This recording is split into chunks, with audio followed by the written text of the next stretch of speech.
Aurélien Barreto était invité à faire une interview lors d'une pause dans les achats de Noël. Il a exprimé son amour pour la littérature et les rencontres philosophiques, ainsi que sa volonté de partager ses passions littéraires. L'interview aborde ensuite le sujet de son livre L'hypothèse K qui traite des causes de la catastrophe civilisationnelle. On soulève la question de savoir si la définition de la science et sa représentation ont été perverties par une idéologie politique. Aurélien répond en soulignant le lien entre science, philosophie et poésie, notamment en faisant référence à un poème de Lucrèce et en mettant en avant l'importance de l'éthique dans la science. Il reconnaît cependant que la science contemporaine a perdu ses aspects et est devenue autonome. L'auteur souligne l'importance de retrouver une certaine épiphanie de la vie, de reconnecter avec la poésie du réel, ce qui devient de plus en plus difficile en raison des dérives des pratiques scientifiques et des impératifs politiques. Il critique la vision de la science qui la présente comme la seule version correcte du réel et dénonce la chosification et l'effacement de la cosmopoétique provoquée par la science. Pour lui, la science devrait être replacée dans un contexte plus large et partager son espace avec d'autres formes d'expression artistique, afin d'éviter son technicisme et sa déshumanisation. L'auteur donne l'exemple de la conquête spatiale, qu'il considère comme une manifestation de la technodébilité et de la mortifère nécrophile de notre société occidentale contemporaine. Il critique particulièrement les fusées, symbole de cette compétition virile entre les puissances et dénonce leur impact néfaste sur l'environnement spatial. Le texte critique l'engouement pour l'exploration spatiale en soulignant que cela ne fait rien pour résoudre les problèmes terrestres, tels que la préservation de l'environnement et la lutte contre les inégalités. L'auteur estime que les vrais héros sont ceux qui luttent pour la préservation de la nature et pour la survie dans des conditions difficiles. Il critique également l'industrie du tourisme spatial, la pollution générée par les satellites artificiels et la commercialisation de l'espace. L'auteur remet en question la notion de progrès moderne, en soulignant que le progrès technique ne doit pas être une fin en soi, mais plutôt un moyen de résoudre les problèmes de société.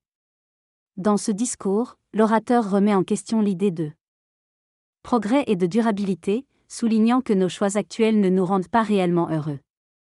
Il critique la dépendance croissante aux technologies et la complexité de notre quotidien, où même des tâches simples comme acheter un billet de train peuvent devenir stressantes. Il affirme que plutôt que de chercher à rendre le monde durable, il est plus important de le rendre souhaitable. Il soulève également le problème de la croissance exponentielle dans un monde fini et suggère que nos dirigeants commencent enfin à prendre conscience de cette réalité. Finalement, il conclut en exprimant son scepticisme quant à la possibilité de rendre le monde durable, mais souligne l'importance de se demander pourquoi empruntons-nous une voie qui ne nous améliore pas.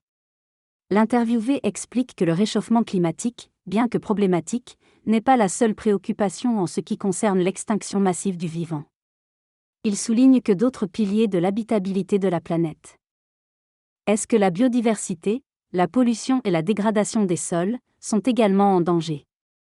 Il critique également l'approche simpliste et technologique de la lutte contre le réchauffement climatique, qui ne traite que les conséquences sans s'attaquer aux causes profondes du problème. Il affirme que l'objectif actuel d'artificialiser le monde est incompatible avec la préservation de l'environnement, même si certaines sources d'énergie peuvent réduire les émissions de CO2. En conclusion, il estime que des actions plus radicales sont nécessaires pour lutter contre l'extinction massive du vivant. Dans cette déclaration, l'auteur remet en question l'idée de progrès et de développement basé sur l'utilisation d'énergies renouvelables. Il souligne que le véritable problème réside dans notre utilisation de l'énergie, pas seulement dans les émissions de CO2.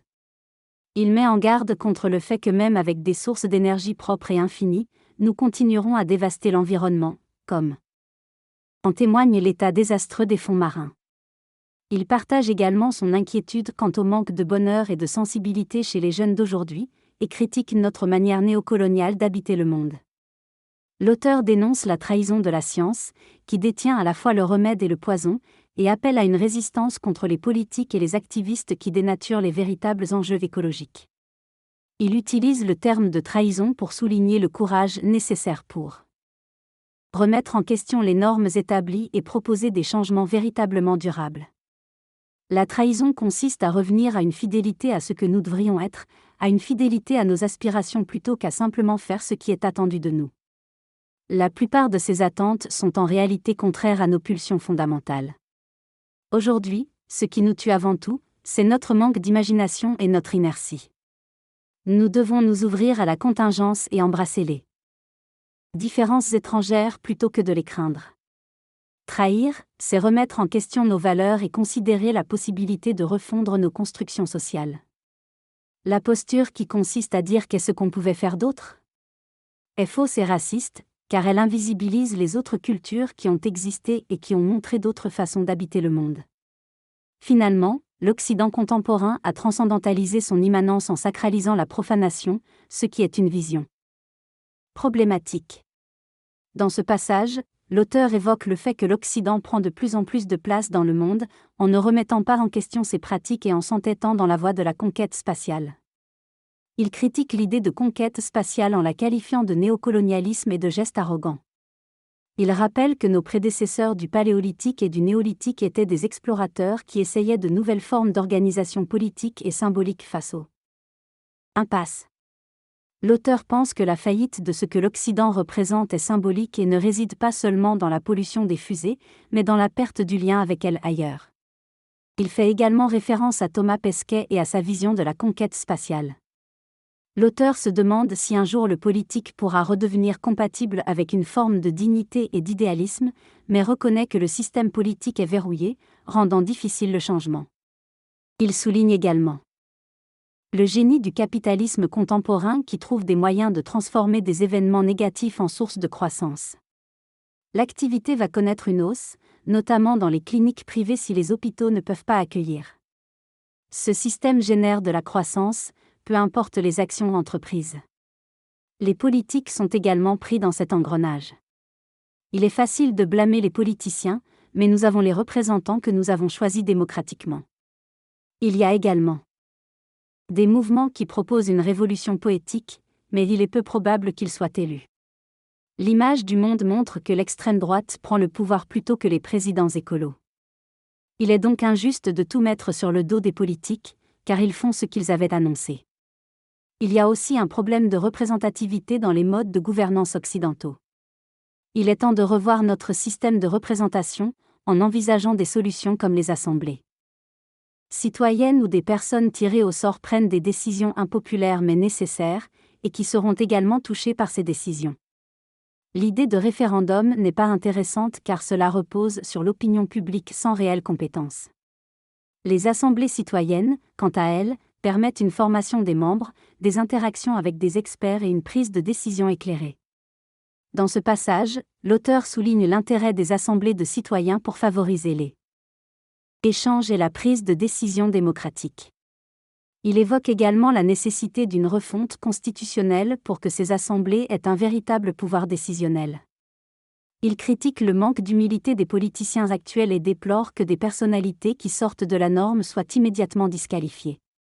L'auteur fait ensuite référence à l'hypothèse K, en mentionnant des auteurs tels que Kafka, Buzzati, Katibi et Kateb. Il explique que cette hypothèse évoque le cancer, en soulignant les similitudes entre la sphère technologique actuelle et cette maladie. Il souligne notamment le caractère autonome des machines et le fait qu'elles sont de plus en plus générées par d'autres machines. Il insiste sur l'importance de penser cette évolution sur un plan systémique, en comprenant les causes profondes de ce phénomène. L'auteur suggère que nous sommes déjà dans une phase où cette autonomisation des machines devient dangereuse et potentiellement létale. La médecine nous apprend qu'il n'y a pas de traitement unique qui fonctionne contre le cancer. Il faut considérer des thérapies ciblées qui prennent en compte le processus tumoral spécifique. De plus, il est important de redéfinir ce qu'est la victoire face au cancer. De la même manière, nous ne pouvons plus vivre sans machine aujourd'hui. Cependant, nous devons prendre en compte le dosage de la prolifération technologique, car nous avons dépassé le point d'équilibre.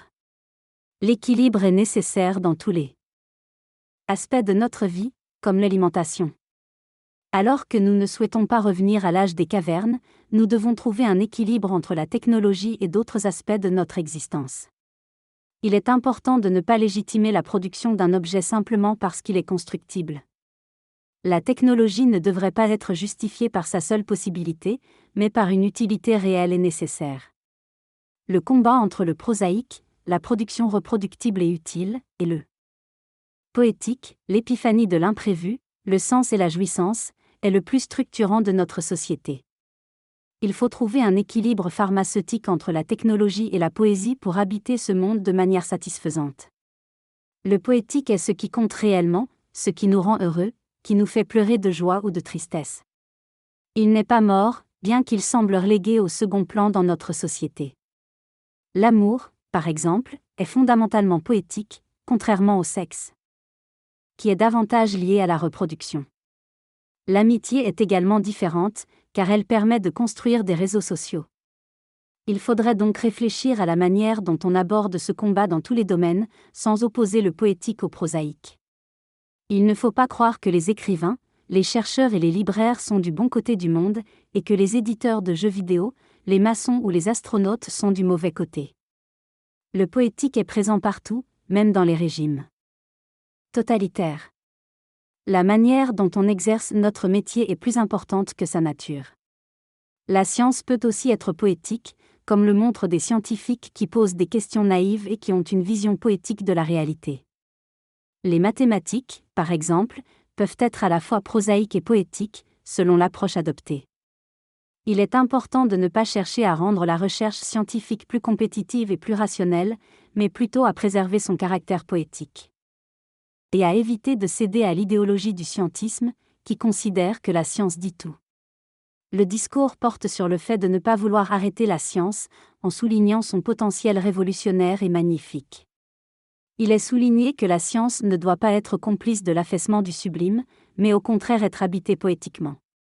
Convaincre les personnes qui pensent que la technoscience et la voiture électrique sont des solutions est considéré comme difficile, mais il est suggéré de les convaincre en montrant les dégâts causés par ces technologies et en valorisant la vie dans la nature. Il est suggéré d'utiliser les armes de chacun, comme les actions militantes d'Extinction Rébellion, pour faire entendre sa voix et lutter contre les dégâts causés par la technoscience. L'auteur parle de la nécessité pour chacun d'utiliser ses propres moyens et armes pour agir en fonction de ses convictions, plutôt que de suivre des actions collectives dictées par d'autres. Il critique l'idée d'un leader charismatique qui mènerait les masses à une révolution, préférant une approche plus modeste et collective. Il mentionne Elon Musk comme un exemple de méchant et mentionne également Aurélien Barraud comme quelqu'un qui cherche à convaincre par la lecture et l'achat de son livre. Il termine en souhaitant une bonne soirée et de belles fêtes à tous.